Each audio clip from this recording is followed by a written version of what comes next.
Սա պրոռուսական մի հատ ինչ-որ անհասկանալի 11-րդ բանակ է,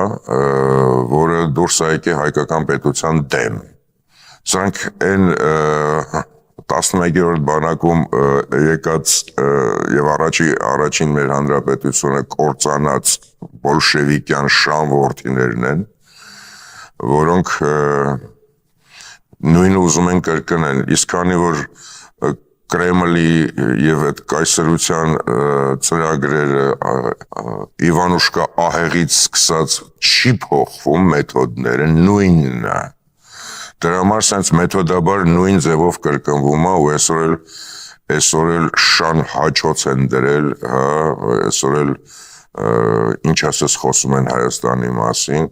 մենք պիտի ազգով թույլ չտանք, որ այն կատարվի, ինչ որ կատարվել է առաջին հանրապետության ժամանակ, այն ինչ որ կատարվեց մեր